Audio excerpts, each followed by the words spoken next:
Hey everyone, thanks for listening to this episode of Renovate with Ramos. On today's show, James will discuss how home improvement loans work with our guest Ken Sale from Hancock Whitney. Enjoy.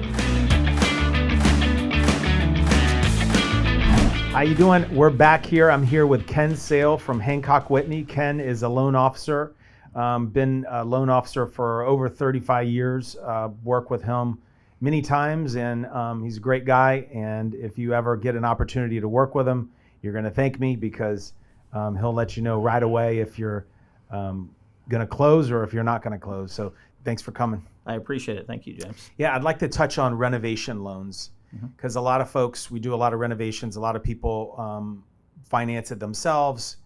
They don't necessarily, and some people would rather not. They would rather, get financing prior to the start. So what is your, I just want to shoot it back to you and give me your opinion and what are the steps that somebody would have to do to get a renovation loan? Sure. A renovation loan, the majority of those are individuals who already own their home and wanted to come in and do, a renovation. There generally are two types. One's called a renovation, one's called a home improvement. They really are typically one and the same. A home improvement tends to be more of a redesign of my bathroom and kitchen and things like that, where a renovation per se may be more of an addition, adding bedrooms. Does it have to do with price? Not necessarily. They're really one and the same. Okay. And a renovation loan is going to operate just like a construction perm loan. Okay. Example, you own a home. Value of that present home is $500,000. Okay. You bring me a contract to renovate in various ways. That contract is $300,000. Now, a lender is going to take your current home, that contract, the renovation plans and specs, and they're going to do an appraisal as if that is a completed home. Got it. They're going to base their loan on that. So their loan will be based on the value of that. That's how we make the loan. What would happen at the initial closing is we're going to pay off whatever existing note or lien you have on that property. We're going to replace it with ours. At that point, we're then going to put the money aside for the renovation and disperse that in draws. At completion of that home, the loan's going to roll over and modify to the permanent phase. Again, no additional closings or costs. Right. It's just going to roll over. And you're able to lock in that rate? Correct. You lock in that rate right up front. If rates are lower at completion, we'll offer you the lower rate to modify. Just guaranteed not to go up. Got it. Okay.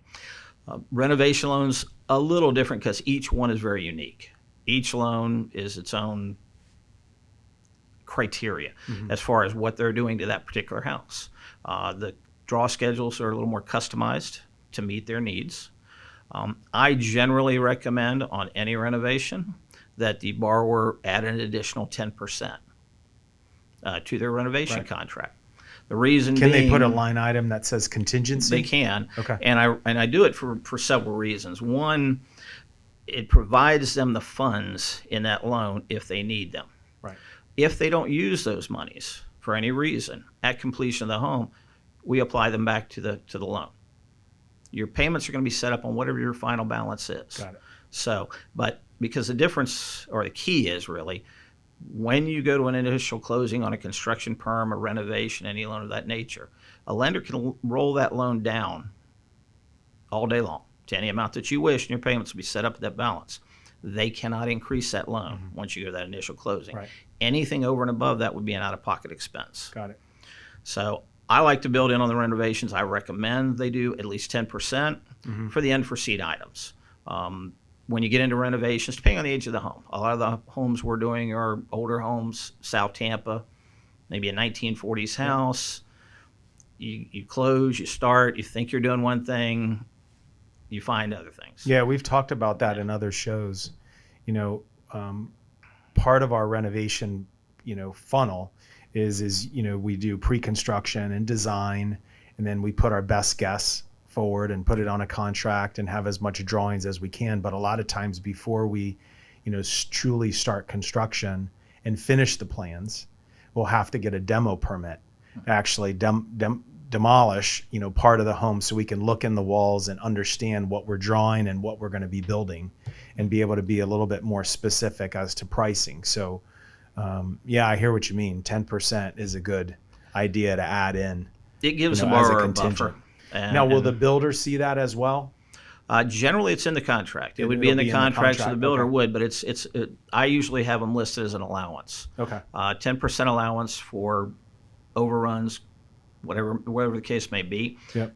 As an allowance, it's controlled by the borrower.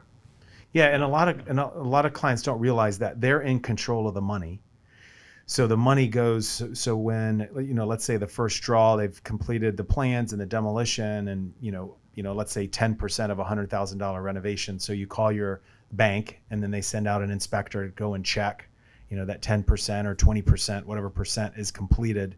That those funds get, you know, signed off by the owner, you know, by the client. Correct. They go into their account, and then they are to pay the builder. Correct? Technically correct. What we do is when we do an inspection, we'll get a written inspection report. My construction admin clerks, they will go ahead and forward that to the borrower for their review. They'll shoot them a copy via email. Say, all right, this is the inspection report we received. This is the percentage of monies that we would reimburse the builder or disperse to them at this point in time. Borrower will authorize that. We'll then turn around and funnel that money through an account in the borrower's name and then wire it. Once they've approved it and authorized it, we wire it to the builder. Got it. Okay. So it's all part. So that's a good deal. I mean, that's a good option, you know, when you're looking at renovating. Do you find more people doing the loans or actually paying for the renovation themselves and then refine after? Depending on the size. If it's a small renovation, Right. Oftentimes they'll do that. $100,000 or less, they may very well pay it out of pocket, and then see if it's worthwhile to do a refinance at the end. Right. Larger renovations, $500,000. I've had them up to $1 million. They'll want to finance They'll want to find more often than not. So. Well, great. Well, thank you very much, Ken. My name is James Ramos with Renovate with Ramos. We're here with Ken Sale from Hancock Whitney, and I appreciate your time. Thanks for talking about Renovate Thank you. Renovation Loans. Appreciate it.